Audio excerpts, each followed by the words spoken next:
When I was younger, I was crazy about cricket.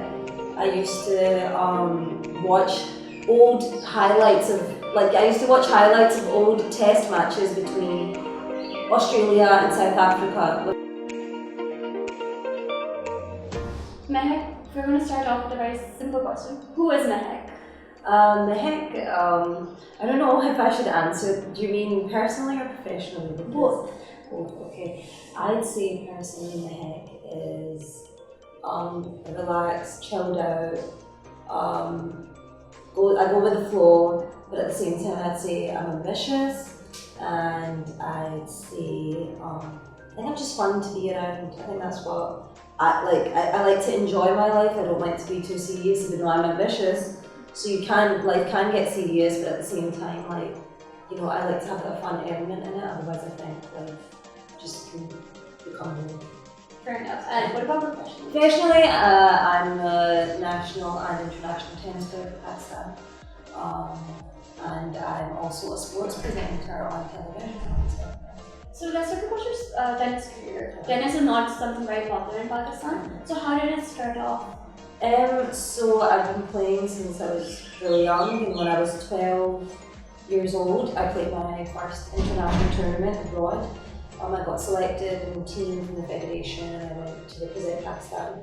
I was just 12, so it was a bit crazy, but I think tennis has given me so much that it's always going to be my first love, my first passion.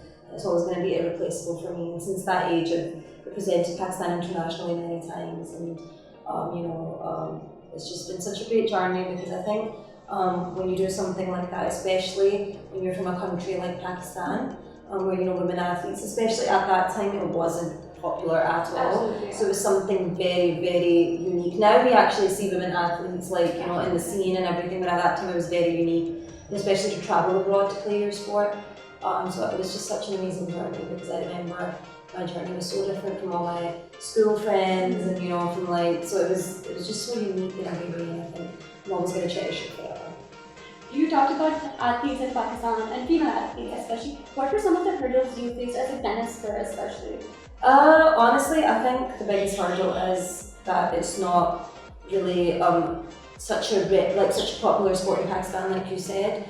And we know that cricket is the craze in Pakistan, right? Everybody loves cricket. Yeah. So I think because of that, obviously I think any other sport faces struggle. And then obviously there's the whole not just I think it's just the support element comes in, and then there not being enough international tournaments in Pakistan. Because if you do play international tournaments, that's how you actually improve worldwide. So I think that was a hurdle. And then obviously I think when I was younger, like I said, now the culture's changed, but it's become better, which is great to see. But when I was younger, I remember, even though I was a kid, but when I'd be at the place that I'd be playing tennis as the club, and I remember people would always look at me and I'm not saying they'd look at me in a negative way, maybe it was they were just curious that, oh my god, this is so unusual, okay, she's in her, sweaty clothes, in her sports attire with a racket in her hand, and it's so unusual for them. It was very unusual for them to see. So I wouldn't say that was a hurdle, but it was just, I think I just got very used to being different from a young age. But I honestly, I love being unique. I think people should appreciate their uniqueness, and I think it's beautiful to find, the good in your uniqueness, because that's what makes you different from others, and I think that's something that people should really cherish and appreciate about themselves. Absolutely, that is very important. When you decided to tell your parents that I want to play tennis, what was their reaction? To be honest, they were the ones that put me into it. It was my dad. So I think that's another thing. I definitely have credit to my dad, because I don't think there's many women here whose fathers from a young age who put their, daughters into sport. Yeah, maybe their sons, but not their daughters necessarily. But I think I was just lucky, because I was a tomboy when I was younger. I still have that, I've still got those traits in me. I don't think they'll ever leave. But so I was always with my brothers, my guy cousins, and even my female cousins that I had, even in Scotland. They were tomboys like me as well, so we really got along. And then my older sister was a tomboy at the time too.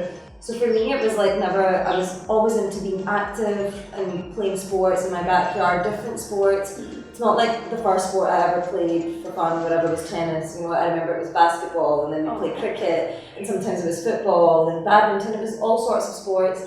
And then I used to watch sports all the time, different sports. So for me, I think I just grew up in that environment. So my parents were totally up for it. You know, my mum never played a sport, but she used to watch tennis like crazy when she lived in Scotland when she was younger. My dad was always into sports. He played sports himself too. My siblings played sports, all of them. I guess I was the only one who picked it up professionally, but yeah, I never had a problem when it came to my parents. How was the shift from tennis to cricket? Because now you're... Yeah, presenting cricket. So honestly, like, I'm interested in presenting in all sports, but in our country, cricket is the only thing that works, of course, as we all know. So I'm not really spoiled with my choice, but when I was younger, I was crazy about cricket.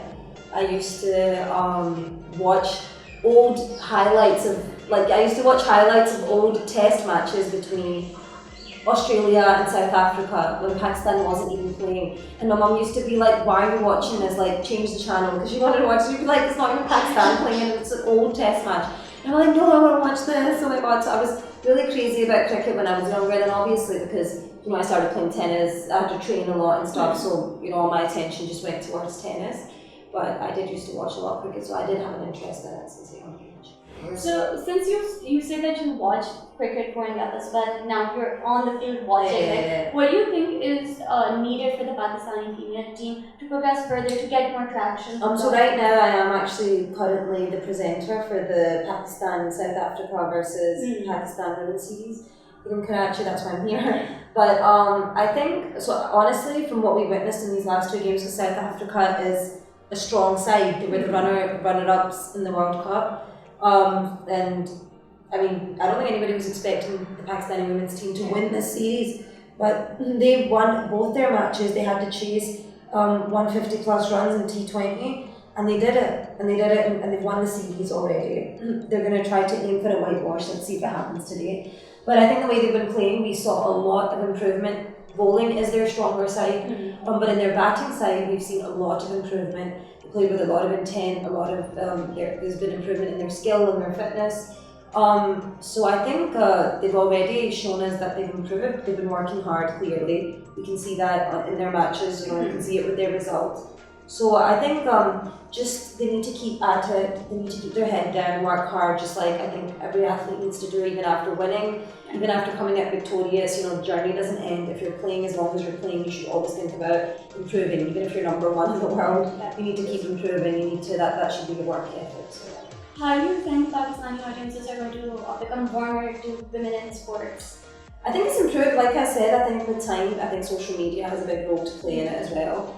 I think it's obviously gotten better with time, but if you ask me personally, if we compare ourselves to the rest of the world, we are way behind. We are very, very behind. Apart from cricket and every other sport, male or female, we are very, very behind. So I think we really need to change our mindsets. And I don't just mean, I'm not talking about the athletes, I mean the people who are in charge, the people who you know, are the decision makers. They really need to change their mindset, because we are way behind the rest of the world. And if they really want to produce, you know, and keep producing international athletes and want us to keep improving, they really need to change their ways, because. Why do you think it's a hurdle for Pakistanis to accept women in sports?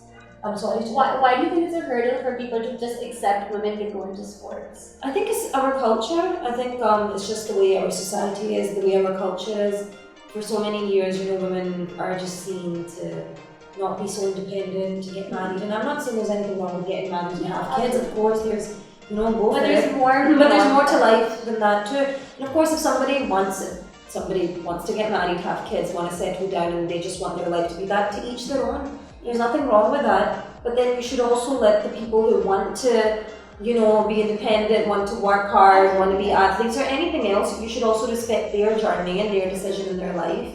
And, you know, see that not everybody is built the same way, not everybody will have the same likes and dislikes, everybody's different, so you can't put everybody under the same box or restrict them in the same box, because that's not how life works. So I think the biggest part is people here need to just accept what people want to do individually with their lives, not be so judgmental of what people choose, their life paths that they choose, just acceptance and not judging each other and just appreciating and being positive and seeing the positive and the good that comes out of the good that people do. I think that's a huge thing that people just need to accept and just maybe need to find something better to do with their time so they're not gossiping about other people. That's true. Yeah. I think what Pakistanis do is they put everyone into a box, or either a lawyer or a doctor or Yeah, and I think they just need to mind their own business, get on with their lives, and just that's what I'm saying. Like if you're doing something in your life, then you will be focusing on that. You won't have enough time to focus on other people. But there's also this fear that if you don't study and you go into sports, what if you don't make it? So that's the thing. I think education is very important, even if you're an athlete and even if you're really good at your sport, you're great. You're gonna make it, whatever. I think it's very important to have an education, because even if you're the best, you can get injured and your career can end right there and then. Absolutely. So you need a backup. You need another game plan. You need your second option. So I think studies are very important in that. They go hand in hand. It goes hand in hand. Yeah. So Meheq, what's in the future for you? There's I've got a lot of I've got some goals in my mind and I've got some plans in my mind. Don't want to disclose them yet. But I guess you can just stay tuned and see. Will we see a lot of you in the future? Yeah, hopefully.